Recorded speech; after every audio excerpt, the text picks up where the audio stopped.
अस्सलामुअलैकुम everyone, welcome to समा podcast. This is Meerab Zeeshan. नाजरीन, सियासत के अंदर बड़ी गर्मा गर्मी चल रही है। वैसे माहौल सर्द है, लेकिन सियासत एक ऐसी चीज़ है जिसमें माहौल हमेशा से गर्म ही रहता है।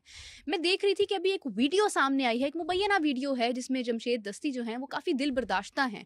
अब देखना यह है कि इस वीडियो की तहकीकात जारी है, इसमें क्या हकीकत है और क्या गहराई है, और अगर ये बात सच है जो उन्होंने अपनी वीडियो में बताया तो इसकी मजम्मत करनी चाहिए। दूसरी जानिब नाजरीन, नून लीग के अंदर कौन नकब लगाएगा, ये भी एक बहुत बड़ी स्टेटमेंट है, क्योंकि ऐसे हलके जो शुरू से ही एक शख्स के पास थे वो आज किसी और को दिए जा रहे हैं। इनके नाम वाज़ेह करेंगे, इस हवाले से बात करेंगे। मेरे साथ मौजूद हैं मोहम्मद नासिर इकबाल खान साहब। अस्सलाम वालेकुम। वालेकुम सलाम।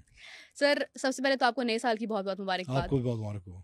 बहुत शुक्रिया। मैं आपसे जानना चाहूंगी सबसे पहले कि नून लीग में कौन है जो नकब लगा रहा है। शेख रुहेल के हवाले से बात की जाए या याद सादिक की, दोनों में से कौन है और ये क्या जंग हो रही है? बिस्मिल्लाहिर्रहमानिर्रहीम। इस तरह की जो नकब है वो माजी के इंतखाबात में भी देखने में आती है, क्योंकि हमारे यहाँ जो मालियाती सियासत है, नज़रियाती सियासत नापैद हो गई है। और इस तरह के लोग जिनको अपना लगता है कि ये हल्के में मैं एक दफ़ा जीत गया था तो हल्का मेरा उसमें नेम प्लेट लग गई है, मेरी ये मलकियत हो गई है। और वो जब चूँकि हल्का तब्दील होते रहते हैं सियासत के अंदर, और बहुत सारे माजी में इस तरह के वाक़यात हुए हैं, लेकिन हर ज़ोर आवर जो जमात के अंदर ज़्यादा ज़ोर आवर होता है, क़यादत के ज़्यादा करीब होता है, वो अपनी मर्ज़ी का हल्का चूज़ करता है। लेकिन कारकर्दगी से नहीं, इसका कोई ये कारकर्दगी के अमल पर नहीं, असल में ये जोम है ना कि पार्टी का वोट बैंक होता है। हाँ। ये जो माजी में इस्तेलाह इस्तेमाल होती है, यदि खंबे को भी अगर खड़ा करेंगे तो खंबे को वोट मिल जाएंगे। और ये मैं समझता हूँ कि अवामी शऊर की, अवाम के वोट की तौहीन है ये सोचना, ये समझना, ये कहना। तो अब ये बात है कि लाहौर के अंदर चूँकि ये जो हैं सरदार यार सादक, ये स्पीकर भी रहे हैं, हालांकि ये सीनियर हैं रोहिल असगर अयाज सादक की निस्बत सियासत में, और नून लीग में सीनियर हैं। बिल्कुल। सरदार अयाज सादक की जो सियासत में एंट्री है वो पीटीआई के प्लेटफॉर्म से है, और उसके बाद ये पीएमएलएन में जम करके आ गए, और ये जो धर्मपुरा वाला हल्का है इससे इलेक्ट होते रहे हैं। बिल्कुल। और शेख रोहिल असगर जिस हल्के को क्लेम करते हैं इससे वो ऑलरेडी मुंतब हो चुके हैं। ये बागवानपुरा वगैरह उनका आबाई हल्का कह सकते हैं, उनकी रहायश भी उसी हल्के में है। लेकिन अब वो चाह रहे हैं ना कि वो सेपरेटली आए इसके अंदर, तो क्या वो नवाज शरीफ के मुखालिफ खड़े होंगे? ये होता आया है माजी में भी, आने वही बना उसकी ना कि चूंकि नज़रियाती सियासत नहीं है। नज़रियाती सियासत तो ये होती है कि अगर आपको पार्टी की आदत ने नहीं अपना टिकट दिया तो आप कहीं और से जाके, बल्कि आप इंतजार करते हैं। पार्टी डिसिप्लिन तो ये कहता है कि अगर आपको पार्टी की आदत ने टिकट नहीं दिया तो आप खामोशी से इंतजार करें, पार्टी डिसिप्लिन को आप फॉलो करें और अपनी बारी का इंतजार करें। लेकिन चूंकि यहाँ पे मफादात की सियासत है, जिद की अना की सियासत है, और माजी में इस तरह के बहुत सारे वाक़यात हैं कि जिस शख्स को टिकट नहीं मिला और उसको ये जोम है कि मैं इस हल्के में बड़ा मजबूत हूँ, मैं चूँकि इससे पहले यहाँ से कामयाब होता रहा हूँ, तो वो फिर खड़े होते हैं। इस तरह की बहुत सारी बगावतें या नकबजनी पार्टियों के अंदर होती रही है माजी में भी। बिल्कुल, आपने दुरुस्त कहा। लेकिन अभी देखा जाए तो पीएमएल और एमक्यूएम की जो सीट एडजस्टमेंट है वो भी हो चुकी है, इस हवाले से क्या कहेंगे?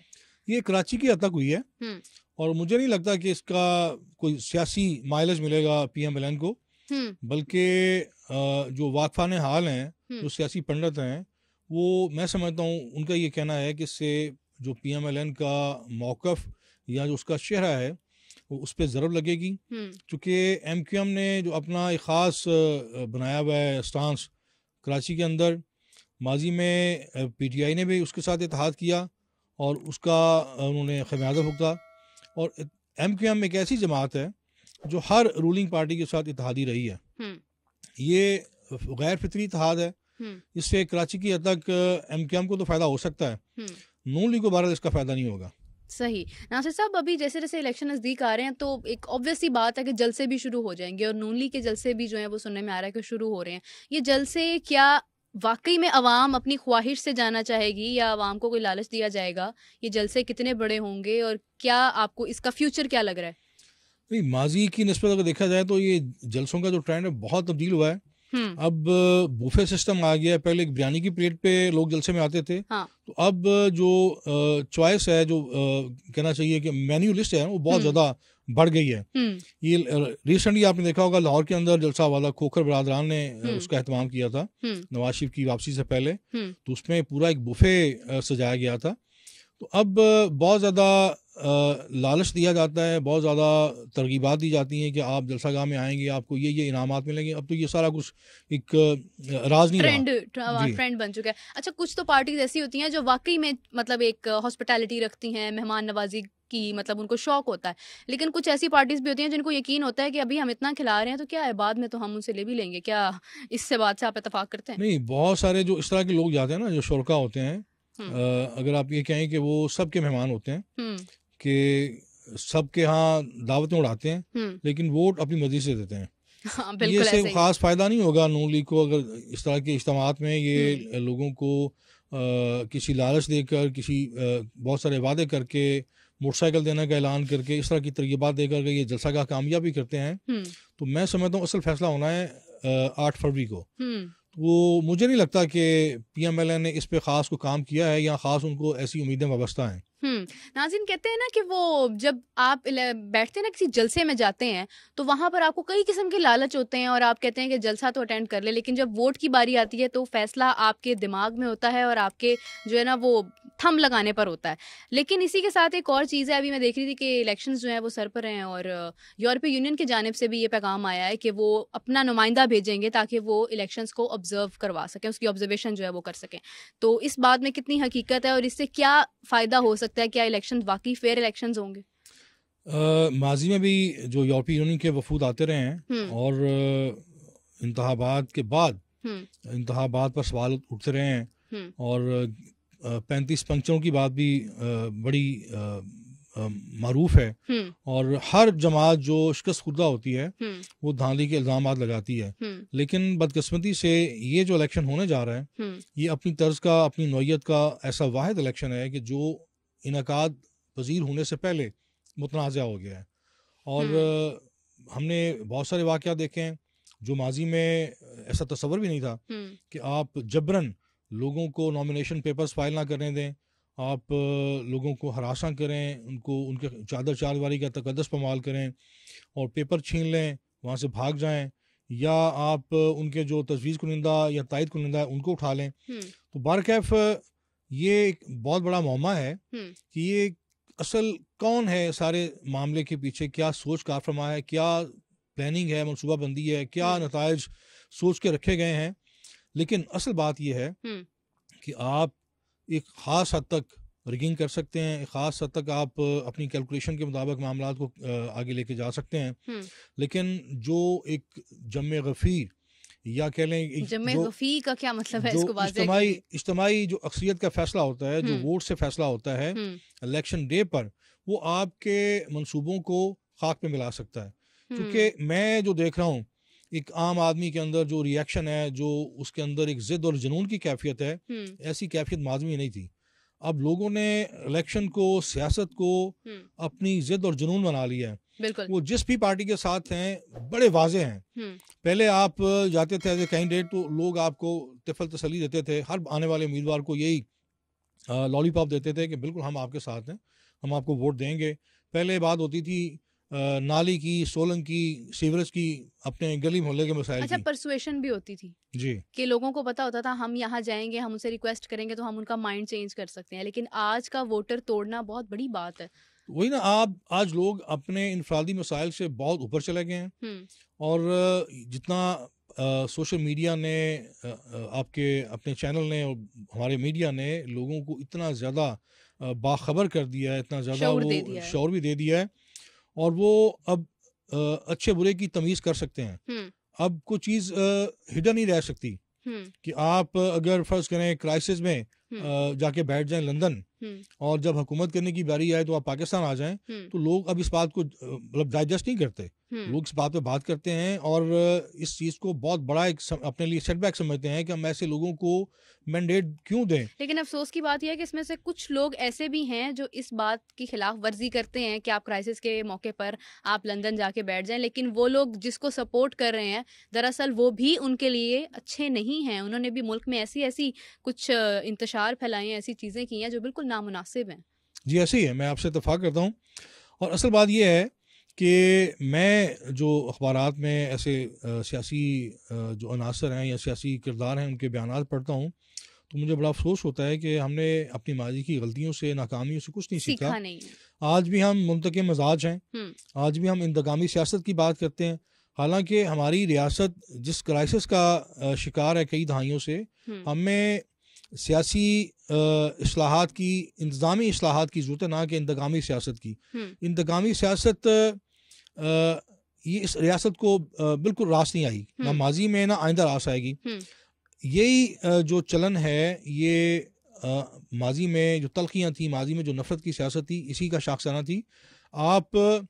मैं समझता हूँ पाकिस्तान में बड़े वज़राए आज़म आए हैं, आएंगे, लेकिन पाकिस्तान को अगर आप सही मानो, अगर मैं अर्ज़ करूँ तो एक निजात दहिंदा की ज़रूरत है, जो बहुत बड़ा ज़र्फ़ वाला हो, जो बहुत बड़े दिल वाला हो, उसमें अंदर वसअत क़ल्बी हो, जो वाक़अतन कायद कहलवाने के और उस मयार पर पूरा उतरे, सबको लेके चले, तनकीद बर्दाश्त करे, यानी लीडर हो। वज़ीर आज़म, मैंने किया ना, वज़ीर आज़म बड़े आए हैं। और इवन ये जो हमारे कप्तान थे, मैंने लिखा कॉलम में कि कुदरत ने इनको मौका दिया था लीडर बनने का, लेकिन वो उन्होंने वज़ीर आज़म बनना पसंद किया। और बात ये होती है जब आप इक़्तिदार पे आते हैं तो फिर आप हुकूमत करें, लेकिन बदकिस्मती ये है कि हमारे वज़ीर आज़म भी सियासत करते हैं, हुकूमत नहीं करते हैं। बस जब ये होता है कि जब आप पे ओहदा मिलता है, जब आप पे जिम्मेदारी पड़ती है, दरअसल उस वक्त ही वाज़ेह होता है कि आप कितने जिम्मेदार हैं। बड़ी बड़ी बातें सभी कर लेते हैं, लेकिन इससे पहले मैं इस चीज़ का जिक्र करना चाहूँगी जो मैंने शुरू में किया था कि जमशेद दस्ती की एक मुबैना वीडियो सामने आई है जो खासी दिल बर्दाश्ता है। हमारे व्यूअर्स को भी इंतज़ार होगा कि उस वीडियो में क्या है, तहकीक की गई है या नहीं, अभी तक उसका क्या स्टेटस है। मेरा भी अभी वीडियो कल ही मंज़र-ए-आम पर आई है। बिल्कुल। और ये मुबैना तौर पर, चूँकि ख़ुद इसमें जमशेद दस्ती बज़ाहिर अपनी जो अपने साथ अपने घर पे पेश आने वाला वाक़या बयान कर रहे हैं, और उसमें वो लिटरली रो रहे हैं और बड़े कर्ब में हैं, और लेकिन जिस किस्म के उन्होंने संगीन इल्ज़ामात आयद किए हैं, वो आप उनको फौरी रद्द नहीं कर सकते। बिल्कुल। एज ए रियासत, मैं रियासत से अर्ज़ करूँगा कि उस पर फौरी फोकस किया जाए, उसको अरेस्ट किया जाए, उस पर एक आला सतही तहकीकात की जाए, जो सच है वो सच सामने आए, जो झूठ है वो झूठ के तौर पे सामने आए। चूँकि इस तरह के वाक़यात हैं, लोगों के दिलों पर बड़े गहरे उसके असरात मुरतब होते हैं। चूँकि उन्होंने जिन हमारे अदारों के हवाले से बात की है, वो अदारे बड़े मोतबर हैं, और हम उनके हवाले से कोई ऐसी जो मैं समझता हूँ कि ब्लेम गेम है या नापायदार बात है, वो काबिल कबूल नहीं है। तो उस पर अदारे भी अपनी पोजीशन वाजे करें। ये ऐसा इशू नहीं है जिस पे खामोश रहा जाए, और मुझे पूरा यकीन है कि हमारे अदारे ऐसी कार्रवाइयों में मुलव्वस नहीं हो सकते। उनके अहदाफ बहुत बड़े हैं, लेकिन बहरहाल ये चूँकि एक सियासतदान है, जनूबी पंजाब के बड़े मोतबर और वहाँ पे हर दिलअज़ीज़ सियासतदान हैं, कमो बेश 4 दफ़ा मेंबर पार्लियामेंट रहे हैं, और इनकी अपनी जमात भी थी, आज़ाद हैसियत में भी इलेक्ट हुए हैं, यानी कि इन अपने हल्के में मकबूल हैं। तो मुबैना तौर पर ये भी सुनने में आया कि उन्होंने कोई जमात ज्वाइन की है। जमात ज्वाइन करना कोई जुर्म नहीं है, आपका ज़ाती इख्तियार है, आपकी ज़ाती राय है। आप अपनी जो सियासी पसंद नापसंद आपकी तब्दील होती रहती है। जिस दुनिया में आप मज़हब बदल सकते हैं और लोग मज़हब तब्दील करते हैं, बिल्कुल, तो जमात तब्दील करना कोई, मैं इसको मायूब नहीं समझता। तो बात यह है कि हर फर्द को हक हासिल है कि वो अपनी सियासी आइडियालॉजी के मुताबिक कोई जमात ज्वाइन करे या जमात छोड़ दे। उसको स्पेस दी जाए रियासत के अंदर, सियासत के अंदर। आप इस तरह का माहौल ना बनाया जाए कि लोग सियासत से तायब हो जाएं। पहले ही मैं समझता हूँ कि हमारे अंदर जो सियासत है, वो जो माजी की समय अर्ज़ किया कि नज़ियाती सियासत का दौर था, तब हमारी रियासत बड़ा फल फूल रही थी, क्योंकि हम एक नज़ियाती रियासत से ताल्लुक़ रखते हैं। तो नज़ियाती सियासत का ये जो वजूद है हमारी रियासत का, वो नज़ियाती सियासत की मरहून मेहनत है। अगर आप पाकिस्तान के अंदर सियासत को गाली बना देंगे, सियासत को शजरे ममूना बना देंगे, तो फिर रियासत सेक्रीफाइस करेगी। आप लोगों को मौका दें, वो अपना, मैंने जैसे पहले भी अर्ज़ किया था कि अपने अपने प्रोग्राम के मुताबिक लोगों ने वोट कास्ट करना है। आप जो भी आपका एक किरदार है एज ए रियासत, वो आप अपने किरदार को प्ले करें। जो नेगेटिव एलिमेंट्स हैं उनको आप एक्सपोज करें, लेकिन फैसला आवाम पर छोड़ दें। बिल्कुल, फैसला आवाम पर छोड़ दें। नासिर साहब की एक ये बात बहुत अच्छी है कि इनके अल्फाज का चुनाव जो है वो बहुत बेहतरीन होता है। ज़ाहिर है कॉलम लिखते हैं और सीनियर कॉलम निगार हैं। आपके कीमती वक्त का बहुत शुक्रिया नासिर साहब। लेकिन मैं एक बात और ऐड करना चाहूँगी कि अभी हाल ही में ये भी सुनने को मिला था कि उस्मान डार के घर में जो हुआ वो बहुत गलत है, काबिल मज़म्मत है। लेकिन अब जब जमशेद दस्ती की जो वीडियो सामने आई है, मुबैना है, इसके ऊपर तहकीक की जानी चाहिए और अभी ही इसके ऊपर स्टैंड लेना चाहिए, क्योंकि बाद में कुछ अरसे बाद, कुछ महीनों बाद जब उसके ऊपर बात होती है तो उस चीज़ का फ़ायदा नहीं होता, क्योंकि मौके पर ही जो है वो मेरे ख्याल से आपको उस पर अमल करना चाहिए। इसी के साथ मुझे नासिर साहब को इजाज़त दीजिए, आपसे मुलाकात होगी नेक्स्ट एपिसोड में। तब तक के लिए अल्लाह हाफ़िज़।